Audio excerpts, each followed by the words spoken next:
Surat pemakzulan Wakil Presiden Gibran Rakabuming Raka resmi diterima DPR dan ini bisa jadi babak baru dalam politik Indonesia. 4 Jenderal Purnawirawan TNI termasuk Fathul Razi dan Tiasno Soedarto mendesak DPR dan MPR untuk segera memproses pemakzulan lewat surat tertanggal 26 Mei 2025. Surat ini sudah beredar luas di kalangan wartawan dan bikin heboh publik. Terima kasih teman-teman media, selamat sore. Hari ini kami mengantarkan surat pengunduran diri dan untuk selanjutnya agar diproses sesuai mekanisme yang ada. Sementara Ketua DPR Puan Maharani menyebut belum menerima surat Forum Purnawirawan TNI. Namun Puan bilang bakal mengecek kembali dan berjanji pimpinan DPR bakal mempertimbangkan langkah yang bisa dilakukan terkait usulan pemakzulan Wapres Gibran. Terkait dengan surat, kita akan cek kembali apakah bisa langkah-langkah apa yang akan dilakukan dan tentu saja kita akan proses nantinya dengan sebaik-baiknya. Belum ada. Saya baru saja menghadap Presiden. Banyak hal yang dibicarakan, tapi ada satu hal yang memang saya diizinkan untuk menyampaikan kepada saudara sekalian, ya, sehubungan dengan surat usulan, ya, atau saran-saran dari Forum Purnawirawan TNI, ya, yang isinya 8 poin, ya, 8 butir itu, ya. Gue dapat info. Kalau ada surat usul masuk, pimpinan itu masuknya kan bisa sekretariat. Sekretariat itu kemudian baru kalau dianggap kita lakukan rapat pimpinan MPR untuk memutuskan bagaimana masukan surat itu kira-kira. Nah ini rapunya belum ada. Nanti yang bisa mengatur sesuai dengan KPD itu adalah siapa yang memimpin yang menetapkan agenda rapat dan memimpin rapat itu diserahkan kepada takdirnya ketua yang menentukan. Jadi dikotanya pada Pak Muzani. Masih bahwa sebenarnya hubungan Prabowo dengan Gibran pun juga gak bagus-bagus sama. Nah, nggak sih? Nah, Pramwan, ini semuanya bermula dari manuvernya Gibran. Kalau lu kita bisa Google dan ingat ya bahwa ketika Prabowo di luar negeri, Gibran ini mengeluarkan program lapor Mas Wapres. Lalu juga ada bantuan wakil istana wakil presiden. Misalkan kayak Budi Bek ada namanya istana wakil presiden, ya kayak mau nyalek aja gitu. Pakai harus pernah jadi diri gitu ya. Nah, setelah itu di sekeliling Prabowo ini merasa ini orang ngapain sih manuver dan seterusnya. Nah, setelah jadi itu dia di grounded lah. Istilahnya tadi sama Prabowo tidak diajak beberapa kali rapat, lalu juga kebijakan strategis pun tidak dilibatkan gitu ya. Dan Gibran kalau terlihat di istana presiden pun ketika rapat besar gitu ya, sidang kabinet gitu, barulah ada Gibran di situ. Tapi kalau rapat terbatas dan beberapa kebijakan bisa dilihat teman-teman di Instagram ataupun di Google, itu Gibrannya nggak ada. Nah, itu urusannya Pak Prabowo lah. Pak Prabowo yang tahu ya. Saya kira kalau mereka sampai mengusulkan begitu kan berarti ada masalah. Masalahnya apa saya juga nggak tahu, saya kan dari pemerintahan.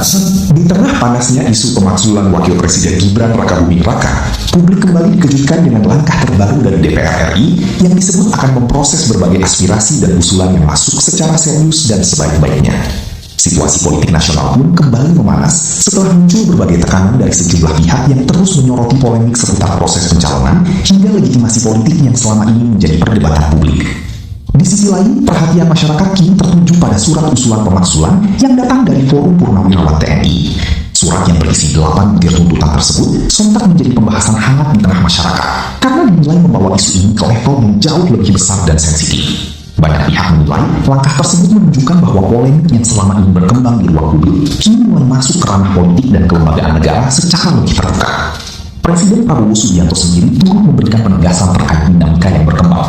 Dalam berbagai pernyataan yang beredar, Presiden disebut menekankan bahwa seluruh proses dalam negara harus berjalan sesuai konstitusi, aturan hukum, serta mekanisme yang berlaku. Pernyataan sikap dari forum mengatasnamakan Forum Purnawirawan TNI yang minta mendesak kepada pemerintah sekarang mencopot Wakil Presiden Gibran untuk diganti begitu kan, karena menyalahi aturan soal kemarin putusan MK. Ya kan kalau misalkan putusan MK kan ada yang janggal di situ, terutama ketika KPU tanpa merubah PKPU langsung menerima pendapat. Tapi ketika kejadian yang lain tidak lagi kan bikin PKPU, berubah PKPU. seperti itu saya kira hak mereka. Ya, tinggal dilihat secara konstitusional bisa apa enggak. Baru saja menghadap presiden, banyak hal yang dibicarakan, tapi ada satu hal yang memang saya diizinkan untuk menyampaikan kepada saudara sekalian, ya, sehubungan dengan surat usulan, ya, atau saran-saran dari Forum Purnawirawan TNI, ya, yang isinya 8 poin, ya, 8 butir itu. Nah, saya tentu akan menyampaikan apa yang tadi, ya, telah dibicarakan dengan Presiden dan akan saya sampaikan kepada saudara-saudara sekalian, ya. Memang saran itu disampaikan oleh forum para purnawirawan TNI, ya, para jenderal, para kolonel, ya, ditandatangani, disampaikan secara terbuka, betul kan? Terbuka, secara meluas, ya. Nah, di sini tentunya Presiden memang menghormati dan memahami, ya, pikiran-pikiran itu, karena kita tahu beliau dan para purnawirawan satu alma mater, ya, satu perjuangan, satu pengabdian, dan tentu punya sikap moral yang sama, ya, dengan jiwa Sabta Marga, ya, dan sebuah prajurit itu. Oleh karena itu beliau memahami itu. Namun tentunya Presiden sebagai kepala negara, kepala pemerintahan, Panglima tertinggi TNI, tidak bisa serta-merta menjawab itu. Kondisi seperti ini kita selalu berpegang teguh kepada konsensus besar. Kita telah memilih bernegara secara demokrasi, kedaulatan di tangan rakyat. Tidak ada masalah kalau ada pemerintah yang dinilai tidak baik, ya gantilah pemerintah itu. Ada mekanismenya dengan baik, dengan damai, bisa melalui pemilihan umum, tidak ada masalah. Bisa juga melalui impeachment, tidak ada masalah. Tapi impeachment ya melalui saluran, ada salurannya. DPR, MK, MPR dilakukan, tidak masalah. Dalam sejarah kita telah terjadi beberapa pergantian. Bung Karno turun dengan damai, Pak Harto turun dengan damai, Gus Dur turun dengan damai, melalui proses, tidak melalui kekerasan. Jadi saudara-saudara, percayalah kepada sistem yang telah dibangun oleh pendiri-pendiri bangsa kita. Percayalah pada kekuatan kita sendiri. Percayalah kepada Indonesia. Itu yang ingin saya buka, sambil saya nanti akan menggarisbawahi sekali lagi bahwa tanpa kadang-kadang kita tidak sadar, kita tidak sadar. Kita ini sebagai pemimpin pilihan, kita sendiri tidak sadar betapa besar. Ya, halo sobat politik semuanya, selamat datang kembali di channel ini.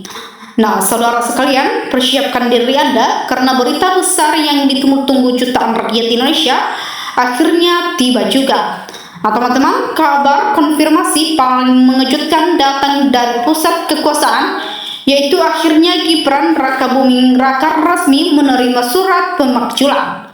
Nah, teman-teman, ini bukan sekedar isu atau desakan belaka. Kini DPR dan MPR sudah mengambil sikap dan keputusan tegas. Nah, situasi berubah drastis ya, hingga disebutkan bahwa Presiden Prabowo Subianto dan pihak-pihak pendukungnya kini berada di posisi sulit. Bahkan digambarkan tidak bisa lagi mempertahankan posisi Gibran. Nah, apa ini sebenarnya dari surat pemakzulan ini? Ya, apa pertimbangan DPR dan MPR hingga mengambil langkah seberat ini? Nah, benarkah pengaruh politik besar pun tak lagi mampu menahan arus ini? Dan bagaimana dampak ledakan politik ini bagi peta kekuasaan saat ini? Nah, teman-teman, jangan beranjak sedikit pun dari layar Anda. Kita akan bedah tuntas, mendalam, dan lugas semua fakta di balik momen bersejarah ini. Nah, apa yang akan saya sampaikan selanjutnya bisa mengubah seluruh pandangan Anda terhadap politik Indonesia saat ini. Nah, saudara sekalian, mari kita masuk ke inti permasalahan yang kini mengguncang negeri ini. Nah, selama berbulan-bulan isu pemakzulan Wakil Presiden Gibran Rakabuming terus bergema. Nah, mulai dari desakan para purnawirawan, elemen masyarakat, hingga perdebatan panas di parlemen. Nah, teman-teman, banyak yang meragukan apakah langkah ini akan benar-benar berjalan atau hanya akan berhenti menjadi wacana belaka. Namun, teman-teman, hari ini keraguan itu runtuh sudah, ya, fakta terkonfirmasi, surat pemakzulan itu sudah ada di tangan, sudah diterima. Nah, artinya proses hukum dan konstitusi telah masuk ke babak baru yang tak bisa lagi diputar balikan atau dihentikan sembarangan. Nah, teman-teman, sumber-sumber terpercaya menyebutkan DPR dan MPR telah memantapkan langkah ini. Nah, berbagai dasar hukum, pelanggaran kode etik, hingga pertanyaan besar terkait kelayakan dan legitimasi jabatan menjadi dasar utama keputusan tersebut.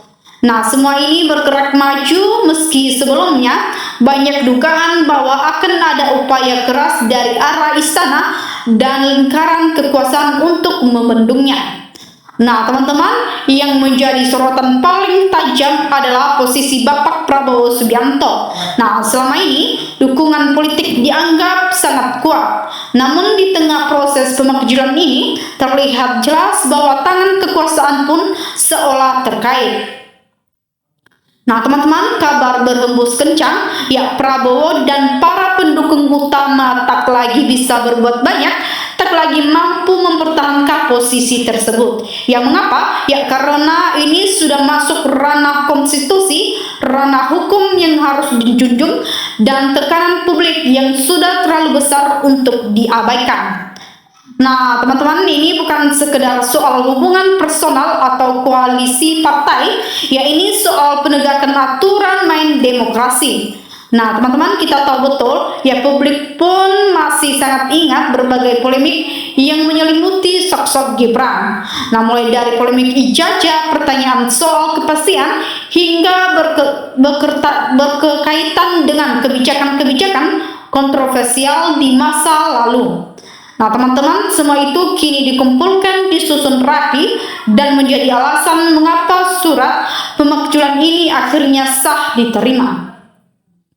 Nah, bukan hanya itu, ya, gelombang ini juga berkaitan erat dengan isu-isu besar lain yang sedang membakar semangat rakyat. Nah, teman-teman, ada pertanyaan keras soal proyek strategis nasional seperti IKN, bahkan ada pandangan dari pakar seperti Dr. Zulkifli ekonomi yang menyebut pembangunan IKN justru menguntungkan kepentingan negara lain, ya, bukan sepenuhnya untuk Indonesia. Nah, teman-teman, ada juga sorotan tajam soal kondisi ekonomi, ya, rupiah yang terus tertekan, alarm bahaya yang dibeberkan pengamat ekonomi seperti Bima Yudhistira, hingga kasus korupsi besar seperti nikel dan TPPU yang terus dibongkar Kejaksaan Agung. Nah, teman-teman, rakyat semakin kritis, suara-suara kian lantang terdengar, seperti apa yang disampaikan tokoh bangsa Sobari, ya, sepertinya kekuasaan itu tak boleh menindas. Rakyat butuh bukti dan tindakan nyata, bukan sekedar janji presiden. Nah, teman-teman, semua ini bersatu padu menjadi satu kekuatan besar yang kini menuntut akuntabilitas. Nah, teman-teman, dan puncaknya surat pemakzulan ini menjadi bukti bahwa tak ada kekuasaan yang abadi dan tak ada jabatan yang kebal hukum. Nah, teman-teman, pertanyaan besar kini setelah surat diterima, apa langkah selanjutnya? Nah, apakah sidang pemakzulan tak terelakkan lagi? Nah, apakah ini akan mengubah kabinet dan arah kebijakan Prabowo sepenuhnya? Dan bagaimana respons dari keluarga besar kekuasaan yang selama ini mendukung penuh? Nah, ini adalah bom waktu yang sumbunya sudah menyala. Nah, saudara-saudara sekalian, apa yang kita saksikan saat ini adalah momen sejarah. Ya, penerimaan surat pemakzulan terhadap Gibran adalah bukti nyata bahwa demokrasi sedang bekerja. Nah, meski berliku dan berat, DPR dan MPR telah berani mengambil keputusan dan ternyata kekuatan politik sebesar apapun punya batasan di hadapan hukum dan kehendak rakyat. Nah teman-teman, kita berada di persimpangan jalan. Langkah Prabowo selanjutnya akan sangat menentukan wajah politik ke depan. Nah, apakah beliau akan menghormati proses konstitusi sepenuhnya atau akan manuver politik baru yang mencoba menggiring opini publik ke arah lain? Satu hal yang pasti, mata seluruh rakyat Indonesia kini tertuju sepenuhnya ke gedung parlemen dan istana negara. Nah teman-teman, kita di sini akan terus mengawal setiap detik perkembangannya. Ya kan, kita akan terus membongkar dokumen, membedah keputusan, dan menyampaikan kebenaran apa adanya, tanpa takut dan tanpa pandang bulu. Nah teman-teman, jangan biarkan informasi ini berhenti di Anda saja. Sebarkan video ini ke seluruh penjuru negeri agar seluruh rakyat sadar bahwa perubahan besar sedang terjadi. Nah teman-teman, tekan tombol bagikan, tuliskan pendapat Anda yang keras dan jujur di kolom komentar. Dan jangan lupa juga teman-teman subscribe channel ini supaya channel ini bisa berkembang. Ya sekian teman-teman, terima kasih telah menonton video ini sampai selesai. Salam NKRI harga mati.